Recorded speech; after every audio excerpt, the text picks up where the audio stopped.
A los párrocos y a los predicadores cuaresmales de Roma del 27 de marzo de 1953. Su Santidad Pío XII. Advertencia sobre ladrones, salteadores, lobos y mercenarios. He aquí, amados hijos, una audiencia a la cual no podríamos haber renunciado.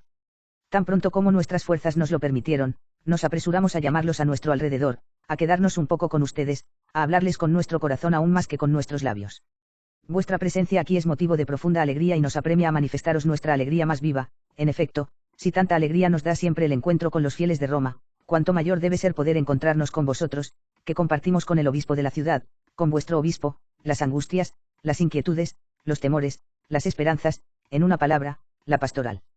Os damos, pues, amados párrocos de Roma y predicadores cuaresmales, nuestra paternal bienvenida, con la esperanza de que lo que seremos simplemente deciros no solo sirva de algún modo a la eficacia de vuestro ministerio, sino que llegue también a las mentes y corazones de no pocos romanos, en el campo de vuestra labor apostólica. Bien sabéis cómo la Sagrada Escritura, cuando habla de la Iglesia, utiliza según las circunstancias imágenes arquitectónicas, sociales, antropomórficas. Así, la Iglesia es un edificio construido sobre una piedra fundamental, tan firme que ninguna avalancha de hombres o demonios podrá derribarla. Cf. Mt 16, 18, es un reino, cuyas llaves están en la mano de quien recibió de Jesús, Rey eterno, el poder de atar y desatar en la tierra y en el cielo. Cf. Mt 16, 18 a 19, es un cuerpo, cuyos miembros son los fieles y cuyas operaciones están gobernadas por la cabeza que es Jesús, representada por su vicario en la tierra. Cf. Rm 12, 4 a 6, 1 COAR 12, 12 a 27, F. 4, 4. Pero hay una imagen en la que, como sabéis, Jesús parece insistir de manera particular, esmerándose en señalar los elementos, en explicar su significado, en proponer sus aplicaciones prácticas. La Iglesia es un redil, que tiene un supremo pastor invisible, el mismo Cristo, que sin embargo quería un pastor visible, el Papa, para ocupar su lugar en la tierra. Para confiaros como hace un padre con sus hijos más cercanos y queridos, os decimos que pocos pasajes del Evangelio han sido y son objeto de nuestras meditaciones, tanto como el que describe a la Iglesia como redil y califica a su cabeza. Con el título, humilde y grande a la vez, de Pastor, Pío X, 1 a 18. Pocas voces, pues, resuenan con tanta insistencia, quisiéramos decir, con tanta imperiosidad en nuestros oídos y se graban tan profundamente en nuestro corazón como esta: tú es Pastor Obium. Así que no se apenen de que el obispo, el pastor de Roma, medite esa página con ustedes, escuche esa voz con ustedes otra vez. El pasado mes de enero, cuando recibimos a la parroquia de Sesaba, tratamos de dirigirnos especialmente a los fieles, indicándoles las metas a alcanzar, invitándolos a entrar, por así decirlo, en una santa contienda con los fieles de las demás parroquias de la ciudad. Pretendíamos, entre otras cosas, proponer un modelo sencillo y práctico, que pudiera ser útil a quienes, en el ámbito parroquial, deseen trabajar en la realización del mundo mejor querido por Dios. Exhorto 10 de febrero de 1952. Hoy, casi como complemento de lo dicho entonces, nos dirigimos particularmente a vosotros, amados sacerdotes, cooperadores, cada uno en su propio territorio, del obispo entre el pueblo romano, parte muy elegida del redil universal de Cristo. Por eso os diremos a cada uno de vosotros: tú es Pastor Obium. La parroquia, que Jesús os ha confiado a través de nosotros, es también un redil, y vosotros sois su pastor. Ahora bien, la obra del pastor, por tanto la obra de cada uno de vosotros, debe ser ante todo una defensa contra los ladrones. Cada redil es espiado por ladrones y salteadores, que anhelan convertirlo en campo de sus robos. Cuando se acercan al redil y entran sigilosamente en él, tienen un solo propósito: robar y masacrar. Fur non venit visi ut furetur et mactet et perdat. Pío 10, 10. Por lo tanto, debe y ante todo tratar de identificar y reconocer a los ladrones, teniendo cuidado de no dejarse guiar por un cierto simplismo, que desviaría su atención, sus precauciones hacia un solo lado. Como en el gran mundo de la Iglesia universal, así en el pequeño mundo de la parroquia, el enemigo parece uno, pero es múltiple. Se lo advertimos si recuerdan bien ante la inmensa multitud de hombres de Acción Católica en la radiante jornada del pasado 12 de octubre. En efecto, sería imposible no advertirlo: un enemigo que mantiene a todos particularmente ansiosos, se hace cada día más amenazante, y amenaza y agrede por todos los medios y sin tapujos, pero este enemigo se ha convertido en el más fácilmente reconocible de todos. Será necesario descubrir otros enemigos o, si lo desea, el mismo enemigo en diferentes formas y disfraces. A menudo se acercan vestidos de corderos, investimentis obium, mat. 7, 15. Por lo tanto, será necesario asegurarse de que los fieles los reconozcan a partir de las obras, es decir, de las plantas que por ellas nacen y crecen en el campo de Dios, así como de los frutos que maduran en esas plantas, a fructibus eorum. Para ello, será útil mostrar cuánta desorientación y cuántas tinieblas se encuentran a menudo donde antes todo era un esplendor de luz, señalar el odio que oprime ciertos corazones, ya dilatados en el amor activo, discordia y guerra rugiendo donde reinaba la paz, la pasión turbia que trastorna las almas donde estaba la blancura de la pureza. El enemigo desanima a los jóvenes, apagando en ellos la llama de los ideales supremos, priva a los niños de la inocencia, reduciéndolos a pequeños furores rebeldes contra Dios y los hombres. Y cuando veáis a los pobres privados de sus más altas y consoladoras esperanzas y a algunos ricos encerrados en tercos egoísmos, cuando quedaréis tristes frente a los hogares, donde los esposos gimen de frío, porque el fuego del amor se ha apagado, di, he aquí, el ladrón ha venido, he aquí, el enemigo ha venido ut furetur et mactet et perdat, robar y causar estragos y muerte. Contra este enemigo multifacético, habrá que reaccionar con el ímpetu del padre que defiende a sus hijos y con la prontitud que impone tan urgente y terrible deber.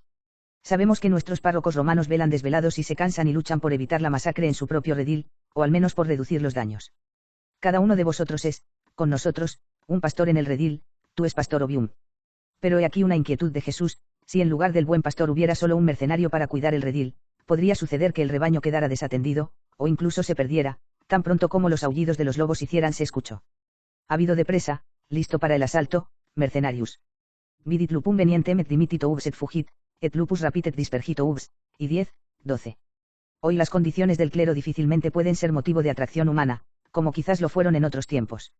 En un mundo atrapado, como nunca antes, en la red del interés, agitado por el frenesí del placer y atormentado por la sed de dominación, el sacerdocio es y aparece como algo raramente atractivo para quien desea permanecer en el mundo por pertenecer a él. El mundo. Ustedes, amados hijos, se esfuerzan por dar un ejemplo brillante de desapego de lo que podría darles la apariencia de los empleados, que en el trabajo no vieron ni buscaron otra cosa que una recompensa justo, después de todo que valdría la pena procurar. Ellos el sustento necesario. Sin duda, según la doctrina del apóstol Pablo, cf. Coar 9, 13-14, y del mismo Divino Salvador, cf. Mt 10, 10, Luc 10, 7, el que sirve en el altar, tiene derecho a vivir junto al altar, pero nunca os recordaremos bastante el sagrado compromiso que un día asumisteis ante Dios y la Iglesia, cuando el obispo os confió una parte de su rebaño. Ninguno de ustedes es el mercenario, que huye del lobo, porque no le importan las ovejas. En cambio, todos quieren ser, todos son de hecho, un verdadero pastor, un buen pastor, que no espera nada, que está más bien dispuesto a sacrificar su propia vida por sus ovejas. Bonas pastor animam suam dat probibus sui, Dio 10, 11. Así pasamos, amados hijos, a la parte que llamaremos positiva de nuestra meditación con vosotros. Después de las severas palabras dirigidas a los fariseos ciegos y obstinados, Jesús pronuncia probablemente durante la fiesta de la Sagra en Jerusalén una alegoría, marcada por las costumbres pastorales de Palestina, rebosante de amor y misterio, respirando la más dulce ternura. Él es la puerta del redil, por la que solo se puede entrar y salir y encontrar el pasto de la salud. Él es el buen pastor, conoce a sus ovejas, que escuchan su voz y lo siguen, y por ellas da su vida. Sea Él, amados hijos, vuestro modelo resplandeciente. El buen pastor, el buen párroco, debe conocer todas las ovejas, cuidar de todas, hacer todo lo posible por todas, para que no les falten verdes pastos, herba evidentes, Piaro Ubi 27, 25. Su primer pensamiento irá a las ovejas que no están en el redil. Queridos hijos, no olvidéis que cada uno de vosotros es párroco y pastor de todos los que viven en el territorio de su parroquia y por el bien de todos tiene una enorme responsabilidad. Por tanto, no será difícil darse cuenta de que hay ovejas que no pertenecen a ese redil, etalias o ubsabeo, o aenon santexoc rediles, Dio 10, 16, para resolver sin demora que también ellas deben ser reunidos. Etilla soportedme aducere, y vid. Es el problema, como veis, de las ovejas que nunca entran en el redil, el problema de los que huyeron, abandonando la fuente de agua viva, para buscar barro y lodo en las cisternas rotas, de reliquerunt fontem aquae viva et foderunt sibi cisternas, cisternas disipatas, Rier. 2, 13. Oveja descarriada, que ni siquiera aceptaba ser buscada, otros que, en cambio, quisieran encontrar el ojo amoroso que los descubre y la mano compasiva que los recoge y los eleva, finalmente otros que ya se preparan para volver, y quizás temen ser mal recibidos. Les rogamos, amados hijos, que permanezcan en un estado de santa y casi perenne angustia por las ovejas aún lejanas, porque nunca tuvieron ni perdieron la fe. No dudamos que, en verano o en invierno, de noche o de día, cuando vengan a llamar a tu puerta, la encontrarán ya abierta o lista para abrir. Y los que no vienen, búsquenlos, y a los que quieran permanecer distantes y hostiles, alcáncenles ese apostolado de la oración y del sacrificio, que no conoce obstáculos y es el más eficaz de todos. Otras ovejas están en el redil y no pretenden apartarse de él retirándose de la unidad de la fe o de la unidad del régimen, sin embargo, siendo víctimas del pecado, que se opone a la unidad en la gracia, con razón se les llama miembros muertos del cuerpo místico de Cristo, que es la Iglesia. El párroco, debe ante todo buscar los medios más adecuados para procurar su resurrección. Ya hemos dicho en otra ocasión, discurso a la parroquia de San Saba, que los verdaderos fieles, los vivos, se pueden contar al pie del altar, cuando el sacerdote reparte el pan de vida. No basta con encontrarlos en gran número en el cine parroquial, ni, per se, solo en la misa dominical. Pero aunque por la frecuencia en estos últimos se pudiera calcular correctamente los fieles vivos, no es cierto que ya de esta manera se presentaría a los ojos de vuestro pastor un espectáculo no siempre consolador. ¿Y las blasfemias? ¿Qué hay de los pecados contra el sexto mandamiento que cometen los jóvenes y los que están unidos con el santo vínculo del matrimonio? ¿Y los robos? ¿Y los falsos testimonios? El buen pastor debe devolver la vida a estos muertos. El sacerdote en la cura de las almas no puede olvidar que Jesús, el pastor supremo y universal, declaró que vino al mundo para que las ovejas tuvieran vida. Veniut vitam habent, Dio 10, 10. Y cuando consideréis las ovejas que están vivas, no creáis al buen pastor, al párroco, que puede quedarse tranquilo. Es verdad que en circunstancias particulares será necesario dejar las 99, seguras en el redil, para correr tras la oveja descarriada. Ordinariamente, sin embargo, será necesario conservar la vida en quien la posee, cuidando de que a nadie le falte el adecuado alimento espiritual.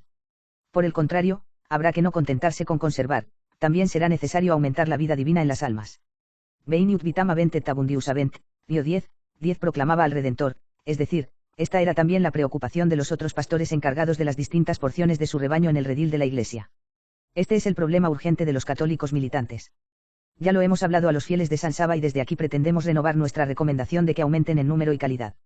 También será útil reflexionar que estas almas generosas seguirán más fácilmente al pastor que sepa precederlas con su ejemplo.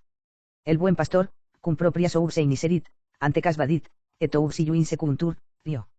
10, 4.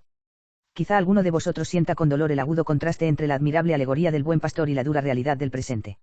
Y con esto queremos aludir no tanto a las dificultades que se encuentran en las grandes parroquias con su abrumador número de almas, sino más bien al sufrimiento en el que viven no pocos párrocos en varias regiones, debilitamiento del espíritu de fe, feroces esfuerzos de los adversarios para excluir la religión de la vida pública, poderosas organizaciones tensas en la lucha contra Dios, Cristo y la Iglesia. No negamos, amados hijos, que la nave de la Iglesia avanza en un mar embravecido.